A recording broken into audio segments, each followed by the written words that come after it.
Hello, my name is Vanita Nevis. Welcome to my home, and I welcome you to the Brown Couch.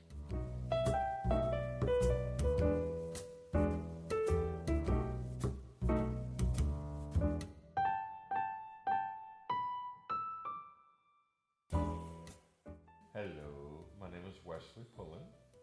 How did you do? That's a good question, and we're debating that as we speak here. I remember Vanita approaching me the first time, and correct me if I'm wrong, but this is what I remember. I remember you approaching me over at 1030 Allen Creek, okay, when I had an office over there with the Resilience Project, and I got an email or a phone call or a text or something from you. What year was that? Probably 11. It was after I left the league. So, okay, so help me because my memory's not good there. So you tell me when we met there. Because I'm thinking it was I had during that started period. putting on workshops, okay, in See, this is where 2000, debate comes in. though. Go ahead, 2009. I put on the first returning citizen workshop at Columbus State, to which it was geared towards entrepreneurship, and you attended. Okay. You attended Columbus that. State, I remember yes, that. you attended that at Columbus State. You And I got interviewed there, right? Yep. Okay, I remember that well. Yep. And then afterwards, you told me, hey, well, we really didn't talk. We really didn't talk. Okay. But did I know you? I didn't No, know you. Okay. you didn't know me at all. You Okay. didn't know me from Adam. Okay. Which was part of Weslee's makeup. If he didn't know you, Well, he was very standoffish to you approaching him and talking to him. So I didn't approach him and talk to him too much. But what happened I'll was explain that later. Okay. what happened was afterwards I did another workshop in Columbus down at the Department of Transportation, and then we did 2 more workshops in Cleveland. Okay. But during that span of those 4 workshops, I was getting calls from the newspapers, from TV stations, and working for the state, I was not allowed to speak to reporters. But they wanted to know, did anybody start their business from that first workshop? Ta-da! Okay. And what's so funny is, so then after that, other interviews came in, Yes. other interviews. Then we would see each other at Reentry meetings. Yes. The Okay, coalition. the coalition. State coalition. And he At the would state sit, library. He would sit way down. He would just, hello, walk past me. And he would go sit with Tammy Fournier. And I was instructed to do I that. never bothered him. So we never really communicated. We really never talked or anything. I would just send you people. And it was weird to me because what is this woman? Who's this woman, number one, right? Mm-hmm. And why she keep putting me out here? You know what I mean? And we had permission. He signed a waiver. I signed a waiver, but we did Child 6. I think I did the Dispatch. I mean, it was quite. Then we had an opportunity to do Oprah. I mean, Yeah. she presented me. Oprah was looking for some people to come in and talk about reentry. Again, I never did a follow-up call with him. I never did anything and said I needed anything from you. I never said I wanted anything from him. None of that. Which was weird for him. Because back then, he was in high demand. And I had to be careful. Really. He was I in was very a reentry high guru. demand. I was doing stuff for reentry with the Urban League and the Resilience Project. She's right, and a lot of people's coming at me, and I had to weed out what was good versus what was bad. But I kept getting this from her. And I'm like, who is this chick that just won't stop? Okay. So it went on for about a year or 2 or so that we would pass each other's paths, we would cross each other's paths, but I would never bother him. I would never try to be, because like I said, people were like, oh, Wesley's here. I mean, and not to be arrogant, but He it was. really was. It He really was. was. He was. No, I wasn't arrogant. I was just trying to do the work because I was trying to do. But it got overwhelming because people were flocking. Yeah. I just left the Urban League and all that, so you know, it was a kind of crazy time back then. There was a young lady who approached my office who was going to be putting on a workshop that coming Saturday. She wanted me to go see the facility, and when I showed up, by this time you knew me. I knew who you were. Yes. I think we even talked. And a you couple even times. said when I finished with my session with her, come to your office. Yes, I when think we that see. might have been the first time we ever really sat down and talked. Yeah. I think that was it. And then he became yin, and I became yang. And we were off and running at that point. And here's what that means. Vanita balanced me out, right? And he balances me out. So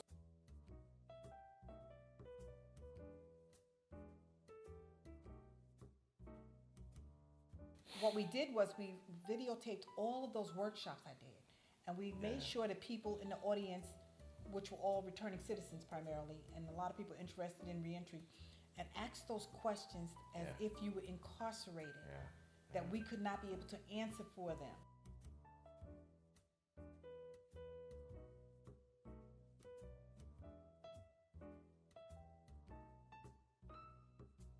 So I approached Weslee and said, Weslee, we need a citizen circle here in Columbus, Ohio.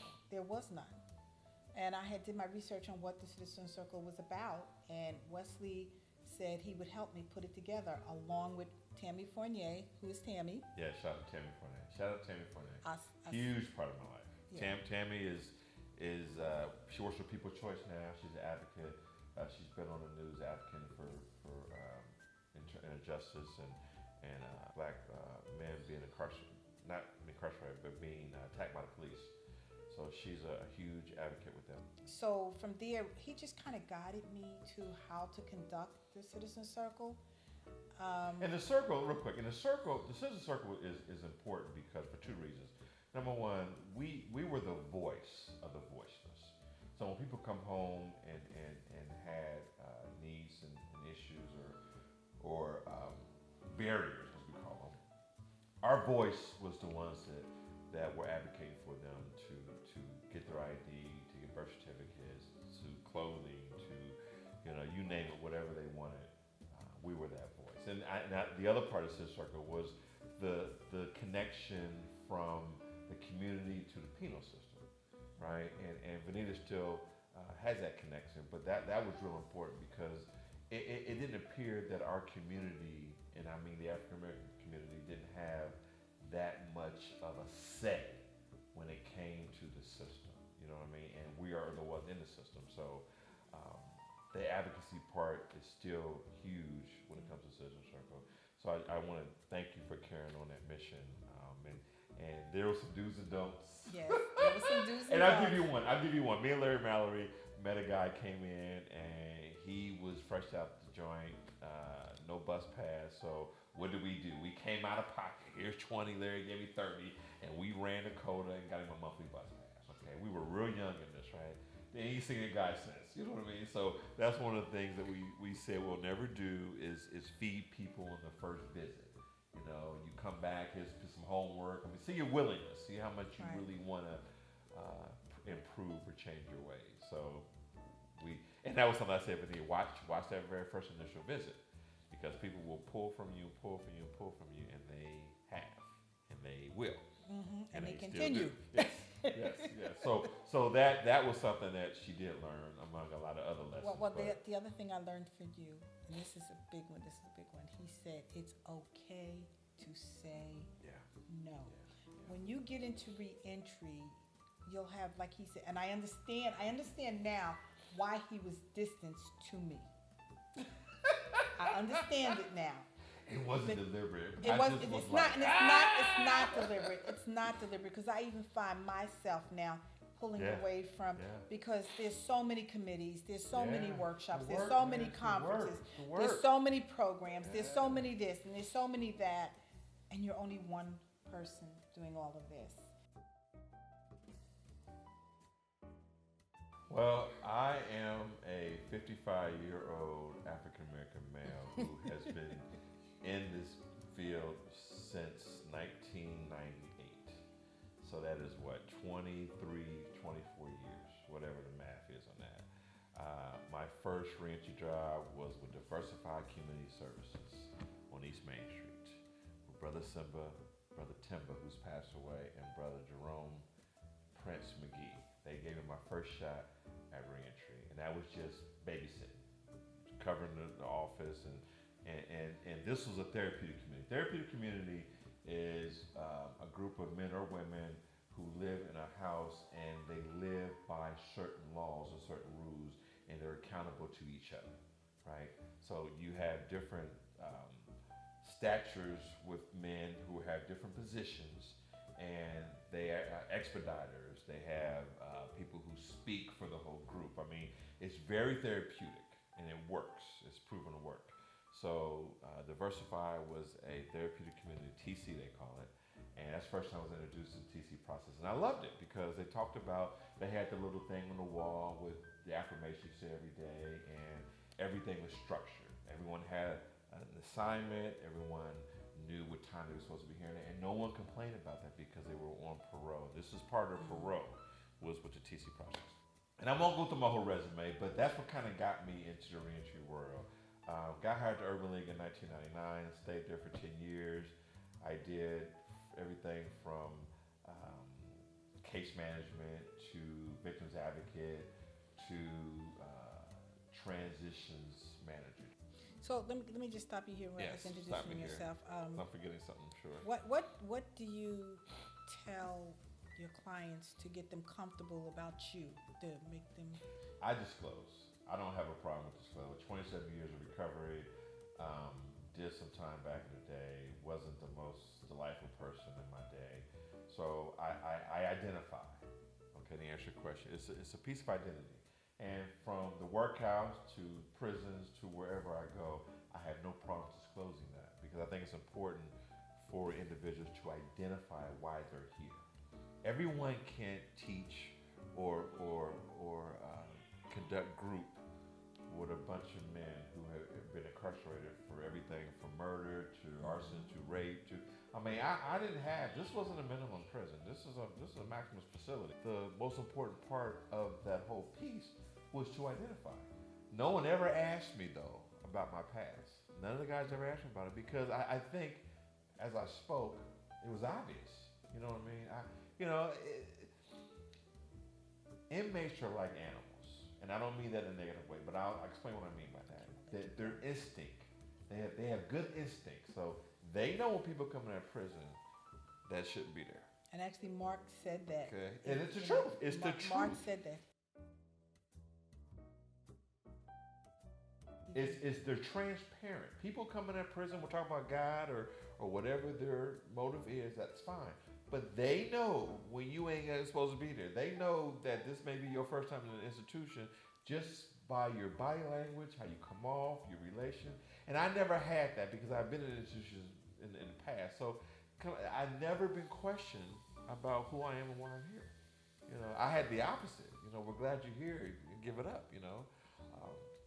So that's important. And Mark's right. I mean, they can see. That's why animals are the same way. They're very instinctive. So dogs know when people aren't good, and they really do. They know. So we went in. So 2011, 12, the Resilience Project was born.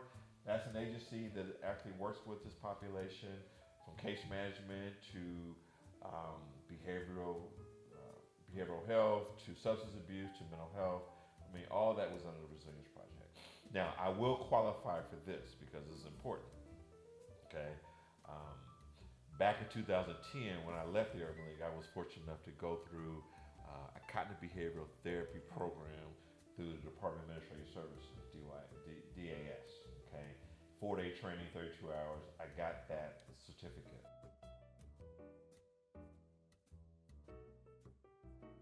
Okay. So it seems like even though you have a background, it hasn't prevented you from growth. Whereas a lot of people will say, you know, with their criminal background, they can't do this, they can't do that. You just seem to. Here's is it why. Because of your mentality, because of the way you approached it? Well, it was different back in the 90s when I got in trouble. You know what I mean? It was a little different. I was on probation for 9 months on a 3-year probation, right? I got my record sealed, not expunged, sealed. They don't even do that anymore. You know what I mean? So it was different back then versus what it was now. And I had the support of and I tell you, one support system came from Alcoholics Anonymous. Oh, okay. When I got sober, I leaned on people in AA, and I met some great people who did a lot of great things. And my confidence level was built around a lot of people telling me what I can and should not do. Not cannot, but should not do. And I learned the difference between the two. So to answer your question, yeah, I had a lot of guidance and a lot of leadership through Alcoholics Anonymous, and what I knew what I wanted to do when I got sober. When my head cleared, I knew what I wanted to do. I wanted to do this work, and I wanted to do this work because when I was going through my hell, there was no one who looked like me that reached out to me, and I really had a problem with that. You know what I mean? I'm talking to white men, white women, no offense, but they could relate to me being out all night and waking up and not knowing where I'm at, or not knowing who that is laying next to me, or not knowing how much money I spent. They couldn't relate to that, you know what I mean? But there were people who could relate to it. Right. And I leaned on them a little more than the college graduate. Right? So, I'm stuck. Okay, so let's go back to Reset. So Reset was Vanita's baby. Reset happened. If you want to chime in, please. So it was a 12-week program. Weslee he loved it. If I didn't do anything else for Weslee, Yeah, I love that. he loved this program. And you know why I loved it? I loved it for several reasons. The main reason I loved it because it focused on behavior. And we did a piece called The Ego. Oh, man. A lot of guys didn't even know what the ego was, right? We talk about ego, we hear about it, but no one really, a lot of guys didn't understand exactly how it's formed, what it is, and how it just leads and guides you. I tell you, man, one group, I had these guys in tears. I mean, I called Vanita away because it was emotional. It was good. It was good, and you were making some real headway with these guys, man, and they look forward to seeing me every week, man. They were waiting for me at the gate. I mean, it was enlightening because I was making a difference. Guy was 67 years old. I got the note. I still got it. I've never been to a program such like this. You saw it in all my life. This is what we need in prison. Yada yada yada. I mean, it was a beautiful time. From day one, they trusted me enough with that, and I never abused it, man. You know, so. That was Richmond was a very, very special time. ORW as well. This was one of the certificates. Every graduate left with a certificate, with them receiving the certificate from myself and from the warden, as well as the group picture down here. And Weslee Pullen's over here, and Jim is over here, and the warden is in there. Where's she? Warden's right there. Warden's right there in that top picture. And so each person left with a certificate that they had taken this 12-week course. I mean, we were very, very proud of Reset. Yeah, excellent. We were very proud of Reset. So, lost my dad in 1985, and I think that's kind of where it started. The whole crack cocaine use for me. Just went on a 9-year binge and was consumed with the drug. Woke up to it, went to bed to it, and throughout the day thought nothing but how to get it. And that was my life for 9.5 years. Got caught up in the system, okay? And I sat in a workhouse for 89 days. And as I sat there this time, this is probably the 5th or 6th time I've been there, something happened. Something happened, and I don't know what it was. I was able to see out the window for the first time. I would look out the window, I would see the traffic going up and down 104, and I would say, wow, people are going to work, and they're going home, and they're paying bills, and they're just being normal people. And I'm 35 years old in this tank, you know. So I knew then that I was raised differently, and I was raised a little bit better than this, and I had to make a change. That was the kind of the light bulb. I remember that specifically. Several fights in that tank, man. I mean, it was pretty bad. It was really bad. When I finally came home from the Salvation Army, because they sent me to treatment from prison because I had this drug habit. But the 3 months I was in Salvation Army, I was born again, and I don't mean religiously, but my rose-colored glasses had vision. I could see. You know what I mean? I could see. And I wanted everybody around me to see what I saw. All my buddies that got high, I wanted them all to come with me because I found a solution. You know? And I was so excited about me finding a solution because, listen, when you are in the grips of drug addiction, there's no solution. Okay? There's no solution. All you do is what you know how to do. Okay? And hopefully you'll get through that moment and you'll wake up the next day. And that was my life. And I was okay with dying in this condition. Really? Oh, absolutely. Absolutely. Because I didn't know anything else. I didn't think that my life could ever improve based on this condition. Mm-hmm. This is a condition. That's why they call it a disease. You know? So when I found a solution, you know, and it wasn't nothing that came to me overnight. It wasn't anything that came to me in a book. It was a number of things. You know, it was the trust I put in people. It was educating myself with the disease of addiction and alcoholism and drug addiction. It was praying on my knees on a regular basis. It was a lot of things that kind of came together, and God was in full effect. He was in full effect, and I knew that this was changing. I knew something was going on with me that was different. Okay. Well, needless to say, no one came with me. No one got sober with me. They wasn't done, and I mean, you know, that's okay. They're still not done. A lot of these guys out here. But you approved. You I got sober. Yeah, got sober. I got sober, Yeah. and I just didn't get sober. I got sober and I changed my behavior. Yeah. Okay, I changed my behavior, and this is kind of when I thought that, behavior modification is something that I really enjoy doing, and learning about behavior and what change behavior is and how it affects people was interesting to me. It was very intriguing. Okay, so I would read about behavior modification, and I would educate myself, and that was very, very important for me to do, and that's where that CBT piece came in handy, because it's behavior, cognitive behavioral therapy. So real quick, so drug addiction is not about using drugs. Okay, I'll say it again. Drug addiction is not about using drugs. It's about the behavior. It's about the behavior. And I'll give you an example. So my mom, who was alive and well, and God bless her heart, there was a $1,200 check that came in the mail from my dad, who's deceased. She was out of town. I got that bad boy and I cashed it. Okay, I went to Kroger, Jim Martin, rest in peace, Jim Martin. He cashed it for me, and I smoked it up in 2 days. Okay, when she came home and she realized that I did that, she cried. You know what I did? I did nothing. I felt nothing on them tears, right? Because my behavior dictated drug use. Yes. You know what I mean? It did. My behavior wasn't of a sympathy or empathy for that $1,200, or maybe she needed that to pay a bill or whatever.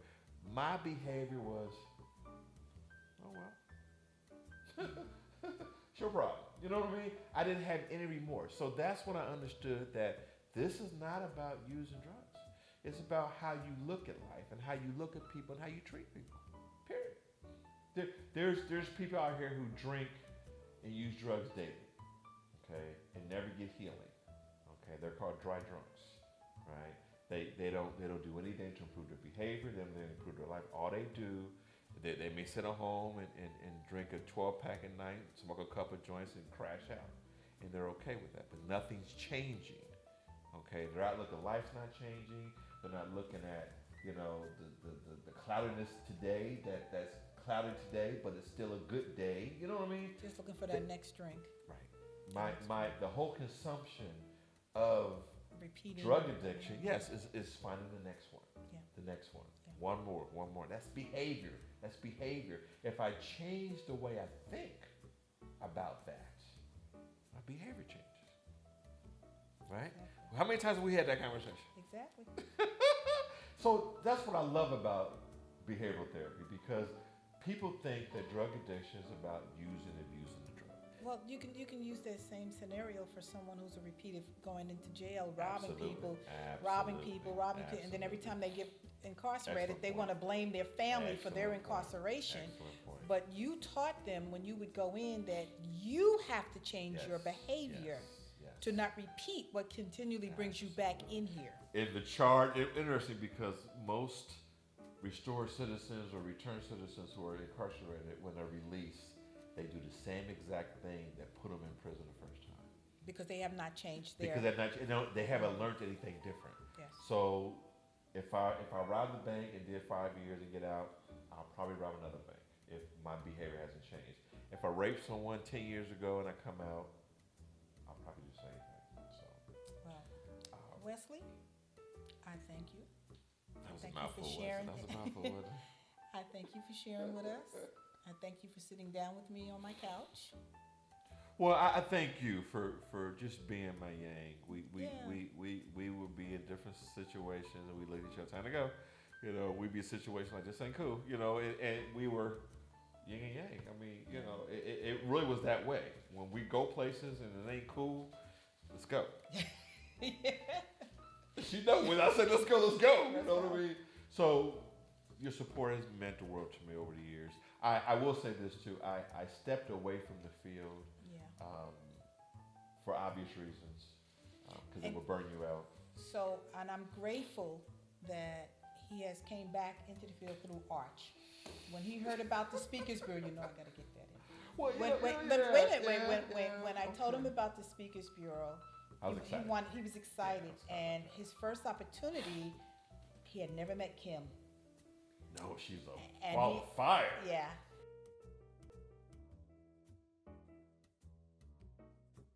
I'm grateful that he is recognizing what Arch is doing and that he is on board with the Speakers Bureau and I ain't gonna get more involved with art because I know Wendy Tarr, you know, Dana and, Davis, so I know the no staff. Vanita Nevis, and Vanita now you know Nevis. Sarah O'Donnell. Yeah. So it's almost like You know Mark, you know who's what I on the mean? Speakers Yeah, Bureau. I need to be drawn into it and maybe get more involved in what they're doing. So thank you You're welcome. for being Thank a part you. of this for me.